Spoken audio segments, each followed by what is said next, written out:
So, hi, Janet. Hey, we met maybe just 1 or 2 weeks ago at an Awakening Shakti course, a beautiful womanly day and experience of rediscovering our sexual selves and our powerful creative selves. What a great day. So thank you for being part of that. It was brilliant. I loved seeing women working through their blockages and actually freeing up that beautiful sexual energy that we all have, that life force energy that gives us clarity and motivation and drive to live. Yeah. So that was beautiful. And Exactly. It's so much more than sex, but we are going to talk sex and sexuality and all things beautiful today, hopefully. Just prior to getting onto this conversation now, I wrote down 3 words. They're all T words. We're going to talk taboos, Tantra, and titillating sexuality. How about that? I'm going to write that down. I'd love to start on the topic of taboos and sexual taboos. Is that okay? Yes. Yeah. Cool. So just wondering, in your life, I know for me some of my own taboos that I grew up with around my sexuality, but what are some of yours? My taboos?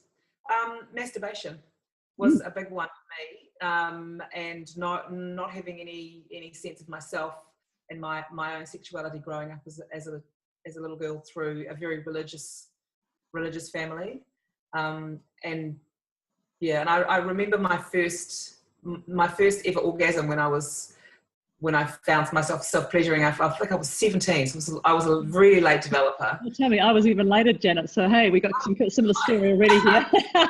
The religion thing did it for us. I just didn't know. I thought, oh my God, this is incredible. This is I didn't know what it was actually. I didn't know what that feeling was, and because my parents, we never talked about sex. We never had any kind of naked nudity in the house, and sexuality was just something that wasn't even considered a topic.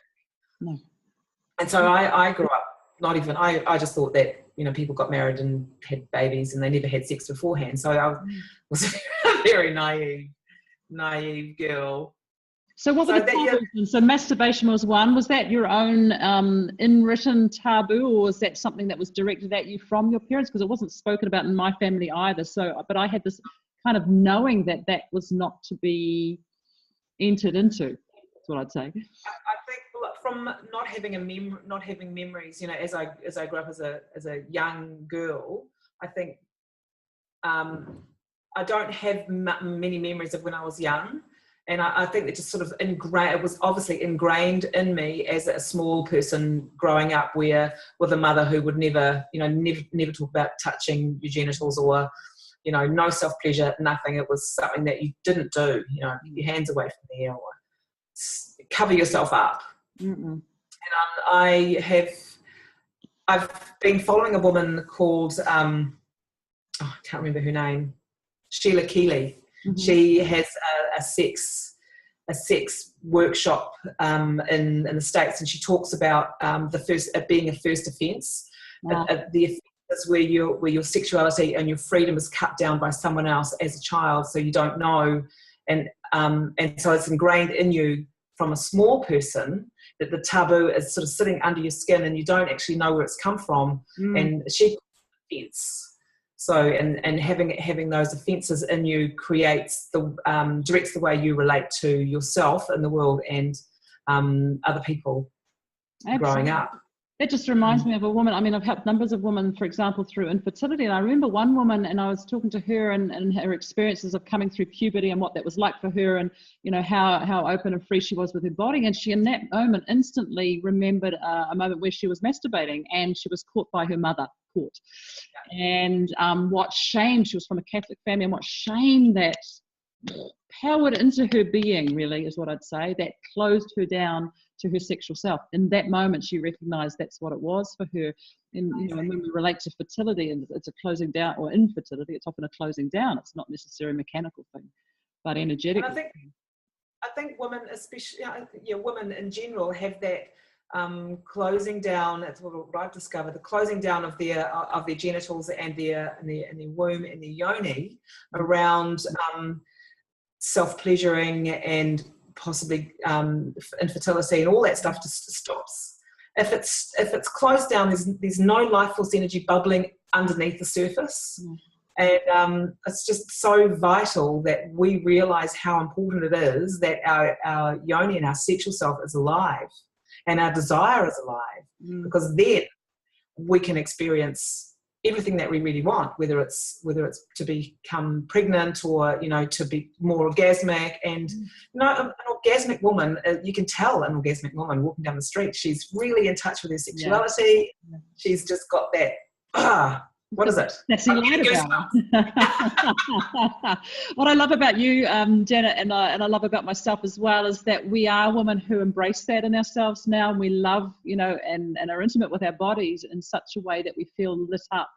And what I notice is that we actually see it physically, we see it physiologically in our bodies. And you're saying you recognize a woman in the street, whether they've got it or not, or whether they're in touch with, we've all got it, but whether they're in touch with that or not. Yeah. And I still see that in the way that we move and that we groove and that we dance, that the way we subtly do stuff. Yeah. Naomi Wolf has written a book called Vagina, and she talks about the brain-vagina connection and how important that is. And she goes through lots of different groups and communities of women that have been raped in war, abused as children and being shut down. And she said, you know, that brain vagina nerve or brain vagina connection is broken, and these women have lost their joy of life. You know, their eyes glaze over, and they don't have that ebullientness that's bubbling and under the surface, because there's no connection to their life force. And that's what Tantra is, that our life force comes from our alive sexuality, and from that comes through and, you know, expands into your life, into your relationships, and so it's vital that women come alive, no matter how, you know, whatever avenues we can show them, whether it's a massage night or whether it's a self-pleasure weekend or awakening Shakti, where we can guide women through the process of becoming alive. And it's profound work. It really is. And I love the word that you continue to use is vital, and I love that word vitality, because it's viva, you know, it's the life force within us. So what are some of the ways that you personally relit yourself then? Okay, so my story starts with a true love, and it wasn't till I was sort of probably in my early 40s that I realised that my sexuality was part of my spirituality and part of my connection to all that is. And we had, you know, I'd never ever had this deep sexual connection with anyone ever before, and we dropped into this most amazing place where we became one. And I personally went to God, and this is amazing. How does this work? What is behind this that where I can lose myself?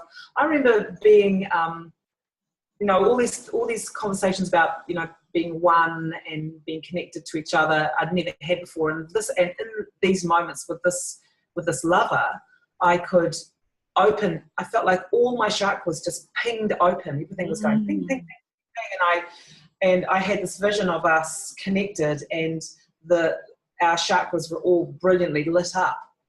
And staying in that place for, it felt like hours, and afterwards feeling so alive and so amazing. So I married that guy. It was beautiful.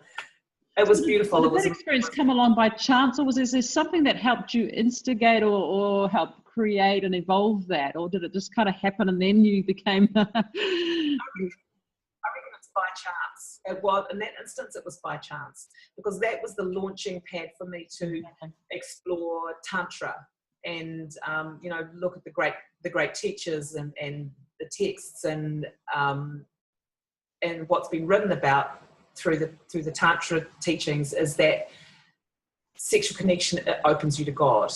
The right sexual connection can open you to God, and so I met a guy who had developed a program called, not a program, it was like it's become a worldwide training, and it's called the International School of Temple Arts, where we have 7-day trainings dropping into our wounding and our vulnerability and opening into our life force, and discovering that even though you can connect with a partner in that way, you can actually connect with your own self in that way. And that was, so that connection that I had with this guy led me to my discovery of my own sexuality, and the connection that I can have with myself, understanding that the life force is vital within me, and that I can connect to God, and in that process become the best person I can possibly be. So what about the women out there who are at kind of stage one of this? They're just going, hey, I never have great sex at all, or never even experienced sex as many of us would think about sex. And then they're just asking for great sex. But you're suggesting that there's an even grander, more opening path there as well, beyond what most people consider as a sexual act. Yeah. Why would people want that? So there's people asking, they're going, no, I just want flipping good sex with my man. Why would they want something more that you personally have experienced and are continuing to explore? Because it's a pathway of self-discovery. You know, we're quite energetic in our bodies, and we can have good sex. We can and I often refer to my chakras. So I've got my spiritual, my head, my voice, my heart, my gut, my sexuality. And if they're all in alignment, then I'm downloading some really cool stuff from the universe, and I'm also delivering a transparent, authentic, vulnerable, humble person through my sexuality and through that channel. And that's how I want to move in the world.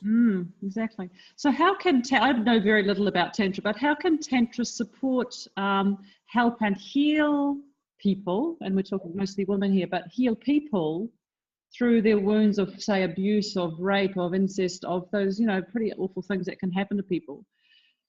How can that help? The yoni, the vagina, the yoni, I like to call it yoni because it's a Sanskrit word. Yoni is a beautiful word.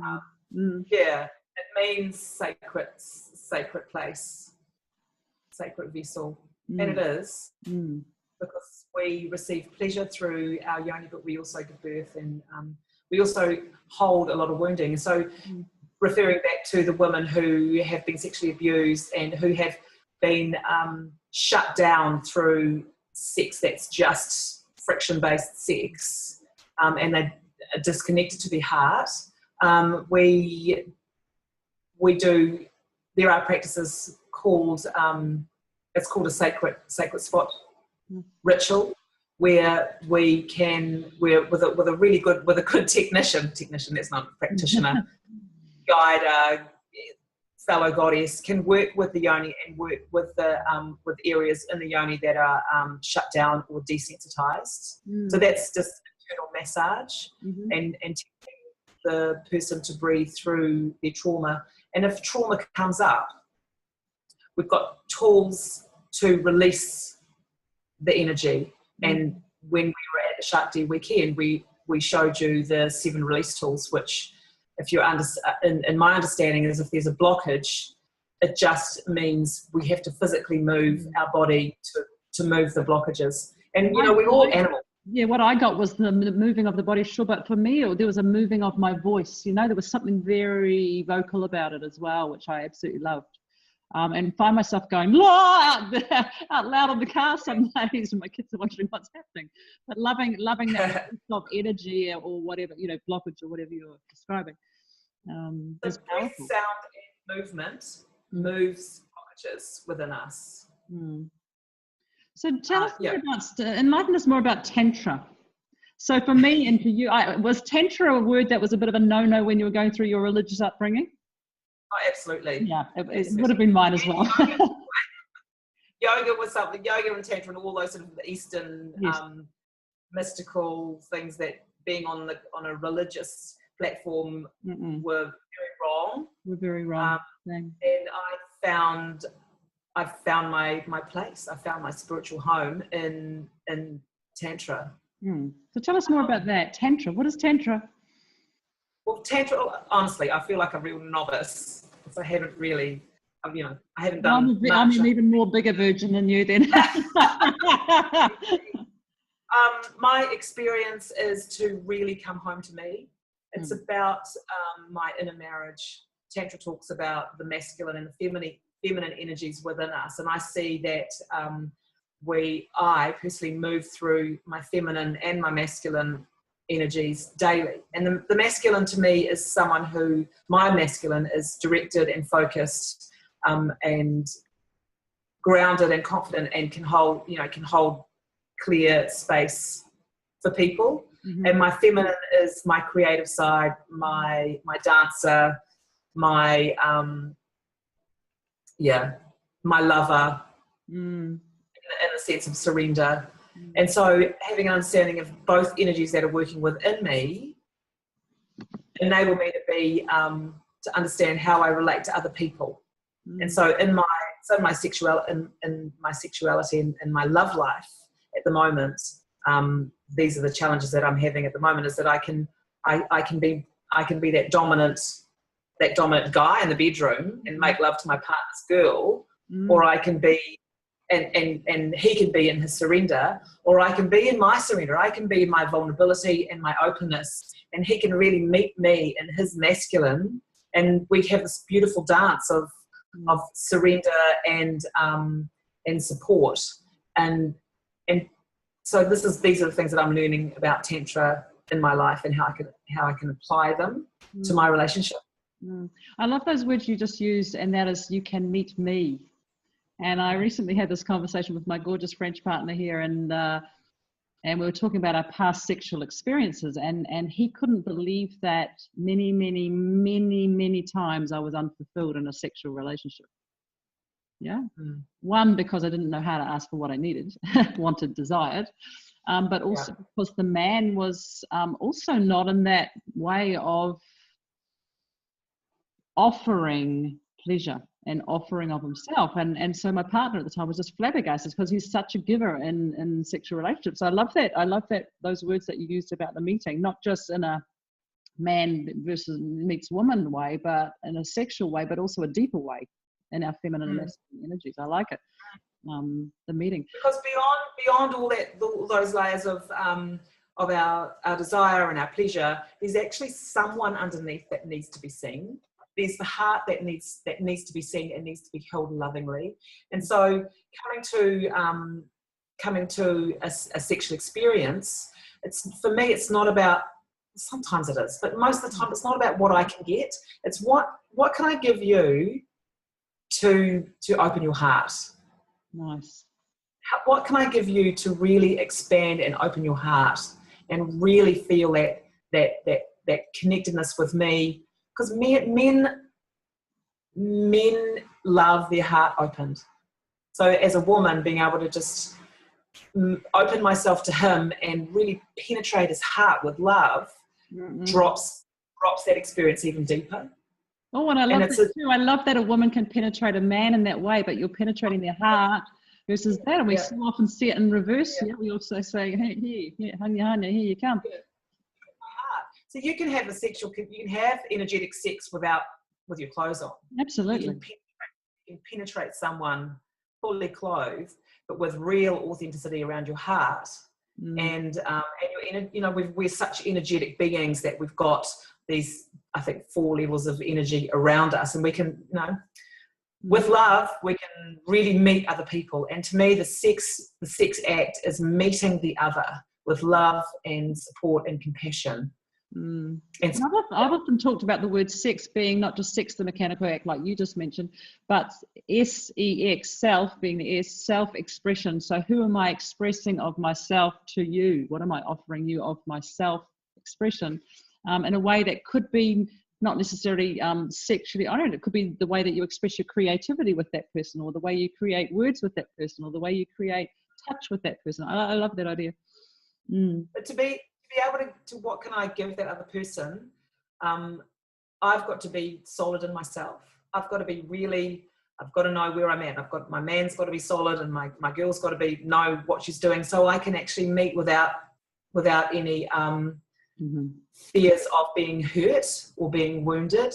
Because meeting that other person, I feel like I'm in my vulnerability. You know, I'm here, I'm holding you, only because I can do this because I'm solid, you know, and I know that I know I've got a lot to give you. So yeah, getting back to the women who need good sex, and it comes down to healing the wounding, so that you can walk in your authenticity, and you can give in a relationship that's so it becomes fulfilling, and you can see the other. So what has helped you, and certainly the people that you help, what has helped them in their healing? And I know it's very individual for many, many different people. What has personally helped you in your healing to become more solid? Daily practice is a big one for me. Daily practice. So I will, I'll do a lot of dancing and a lot of yoga and sit in meditation, and I feel like I'm really fluid in my body, and confident that everything is open. And if there's any blockages, I'll remove. Because I know that it's really important for me to be connected to myself, connected to the divine, or God, or whoever you want to call that beautiful energy.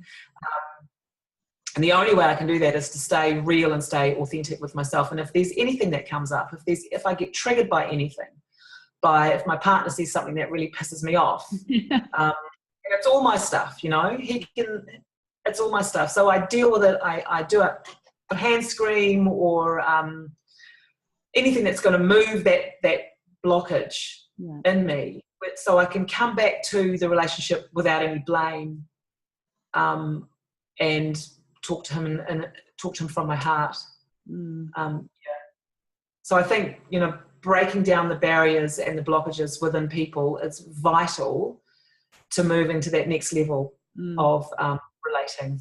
And I liked your word fluidity there. You know, how am I being fluid in this rather than stuck and stagnant? And you can see that again in people's physiology, I believe. And I think the heaviness that people are feeling. What I like about you and love about you is your lightness. Yeah, and we know that's how I personally notice it. How am I feeling? Am I feeling light, or am I feeling heavy?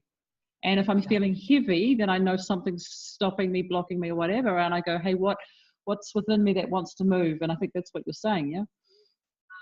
What's within me that wants to be said, voiced? It's being accountable for who I am. It's being accountable for me, and owning my stuff, really, I guess. So that where have you had to sit in your life with blame? This is a random question coming here. It's self-responsibility, but the thing about blame here, where does blame fit into all of this? Yeah. Having children, having both. I've got two sons. One's 21 and one's 30, and they're both from different fathers. And I for a long time I blamed myself for not being the right sort of woman to keep a relationship together. And I did. I was doubting my abilities in relationship, and blaming myself for not keeping it together, and letting these kids survive, bringing these children up without a father. But I've worked through that. And I know that there's a lot of women who feel that way as well. And so Tantra can help shift that feeling of, or that experience of blame? Yeah, well, it's coming back to your true, real self. The true person underneath all the conditioning and the blame, and because we all have so much to give. We've all got desire and love, and we've got the dancer in us, and to be able to let that free, then we can move into a life that's full, and our relationships are here. We can heal ourselves, and therefore we can relate better on a different level with our partners and our lovers. Yeah, I think blame's a bit of a wasted emotion, really. Now, here's a random question coming out of nowhere as well, and I'm not sure where it's heading, but I'm just keen to know how you personally related to your menstrual cycle and where this fits into this conversation. Okay. I had a hysterectomy. This was quite an interesting process for me. I had a hysterectomy in 2006. And of course I wasn't in my enlightened state back then. And so I followed the doctor's prescription, and they found grade 3 cells on the inside of my cervix that they couldn't cut any more out. And previous to that, I loved cycling. I loved my moon time, and I was really into, because I'm a hippie at heart, and I just loved the earth, loved nature, and liked being a woman who menstruated. And so I went into this hysterectomy quite unconscious of what would happen.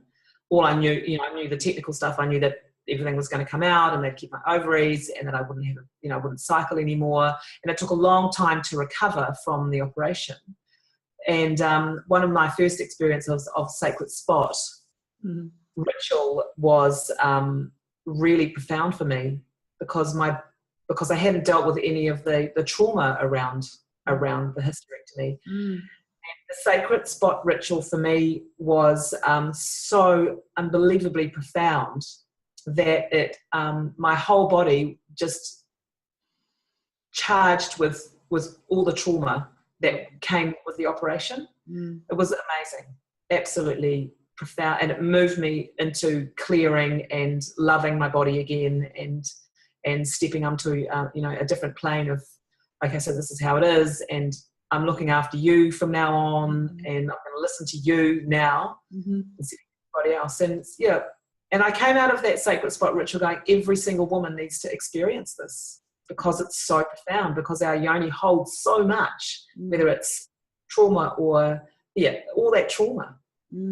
So there'll be someone out there going, hey, I don't cycle anymore either. I don't have a womb anymore. How can I be fully within myself? What would your answer to that be?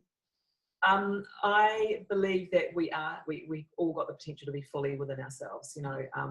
Our bodies give us this journey from birth to death, and we experience lots of different things.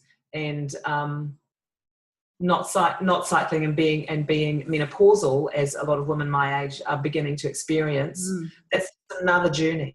It's another opening into our true real selves, I believe. Have you heard of Christiana Northrup? No, I haven't. Woman's Bodies, Woman's Wisdom. It's my woman's Bible. I just absolutely adore her. She's a doctor in the States, obstetrician, gynecologist, but also beautiful with energy medicine. And she talks about the phase of menopause, and she's got sort of two circles, which I love circles, but there's the society's needs versus soul needs, and the union of those. And she talks about menopause being our transition as women from addressing everybody's needs, our family, our kids, our husbands, our lovers, our dog, our business, to then really reaching within our own soul needs. And I love that idea that we're coming into a new phase of soul. And then you could bring the Tantra theory around it too, and see, analyze where I'm at with my guy and my girl in a marriage in this time of change as well. Yeah, absolutely. That my guy really hold me through this process, because for some women it's really traumatic. We change so dramatically through our bleeding stopping and losing that part of ourselves to embracing a whole new. And I think it's got a lot to do. If we nurture the body and feed ourselves properly, we can transition through that menopausal stage into wholeness, another level of wholeness and understanding and wisdom. We're getting into the crone energy, which is the wise one. So the practice of the red tent ritual ceremony, I'm sure you've engaged in that before, have you? Or? No, I've read about it. Yeah, read about it. Yeah, I've never either, but I love that idea. But I also wonder about the crone circle. I think we've just got such massive wisdom that we can share with each other. Yeah. I believe that we're in the age of Aquarius. We're in the age of the feminine, and she's rising quite dramatically, very fast. And women of all stages of growth and ages have got a vital place to play in this new transformation. Communication and love are the big ones, I think, for me, to really call in the tribe and for me to give what I can to the women in my life. You know, and I've got quite a few. There's a lot of women who are sort of gravitating towards me, and it's a beautiful thing. And I really feel honoured that I can input into other people's lives so dramatically. Janet, thanks so much. Power, love. Absolutely, and being luscious, being luscious and having juice. That's what I love about this. About this work. So if women out there are relating to or resonating with what you're talking about here, or even in the early stages of being curious around Tantra, around opening to their fullest sexual self, how can they be in touch with you? They can probably find me on Facebook if they're interested. First name is Janet? Stott. Got it. Okay. So I'm running in June and